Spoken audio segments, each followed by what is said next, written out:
Big man always a crowd, strong man always a single. അതെങ്ങനെ വരുന്നത് വെച്ചാൽ it was natural. Okay, ഇപ്പോൾ നമ്മളൊരു ഗ്രൂപ്പായിട്ട് നടക്കുകയാണെങ്കിൽ നമ്മൾ എപ്പോഴെങ്കിലും ഗ്രൂപ്പായിട്ട് നടക്കുകയുള്ളൂ. അപ്പോൾ നമുക്കൊരു ഗ്യാങ്ങിൻ്റെ ആയിരിക്കും നമ്മുടെ പവർ.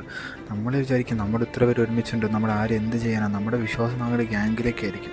പക്ഷേ നമ്മൾ ഒറ്റയ്ക്കായി കഴിഞ്ഞാൽ നമുക്ക് ആ സിറ്റുവേഷനിൽ ഒന്നും ചെയ്യാൻ പറ്റില്ല. പക്ഷേ ഇത് ലൈഫിൽ ആദ്യം തൊട്ട് ഒറ്റയ്ക്ക് നടന്നു വരുന്നവനാണെങ്കിൽ അവനെ കണ്ട് അവൻ്റെ ലൈഫിൽ മുഴുവൻ ഒറ്റയ്ക്കാണ്. കാരണം അവനക്കതൊരു പുതിയൊരു പുത്തിരി അല്ലായിരിക്കും. കാരണം അവൻ്റെ ലൈഫിൽ ഇത് കണ്ട് മടുത്ത കാര്യമാണ് അവൻ ഒറ്റയ്ക്ക് നടക്കുന്നത്.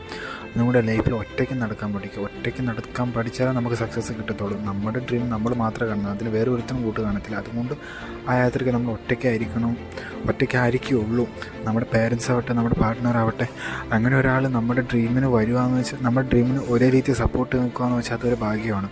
പക്ഷേ അതൊരു സെയിം മൈൻഡ് സെറ്റ് എല്ലാവർക്കും കിട്ടണമെന്നില്ല. ഓക്കെ, അതുകൊണ്ട് ഒറ്റയ്ക്ക് നടക്കാൻ പഠിക്കും. Learn from the mistake.